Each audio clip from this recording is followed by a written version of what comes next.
नमस्कार मंडळी, स्वागत आहे तुमचं माझ्या नवीन व्हिडिओमध्ये.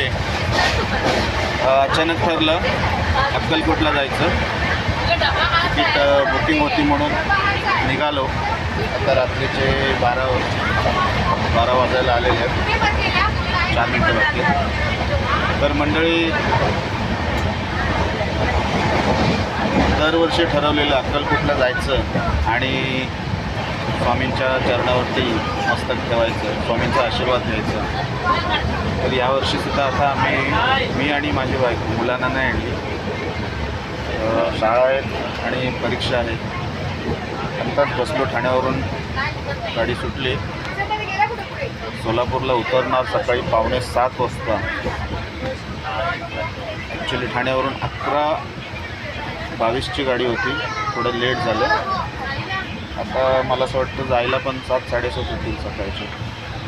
बघूयात, जसं जसं शक्य होईल तसं तसं प्रवास तुम्हाला मी दाखवेन अक्कलकोटचा, आणि थोडक्यात माहिती थोडी देईन, थोडी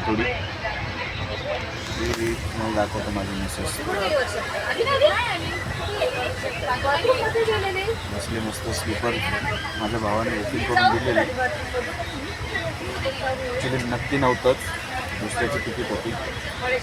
नक्की आम्हाला बोलतात ना, नशीब असतं. स्वामींचं बोलवणं होतं आणि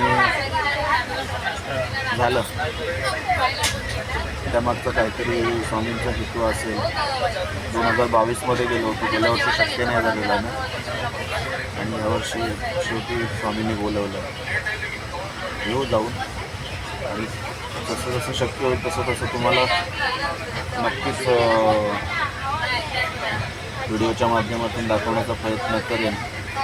सकाळी सोलापूरला उतरून तिथून सोलापूर बसस्टँडला जायचं. बसस्टँडवरून अक्कलकोटची बस पकडायची.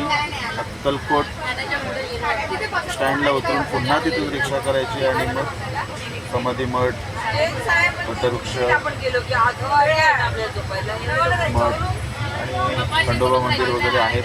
दाखवेन जसं शक्य होईल तसं तसं.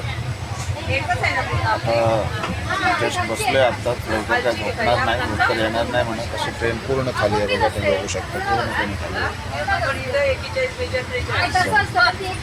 तरी बघूया, जसं शक्य होईल तसं तसं काही ना काहीतरी नवीन दाखवण्याचा प्रयत्न केला.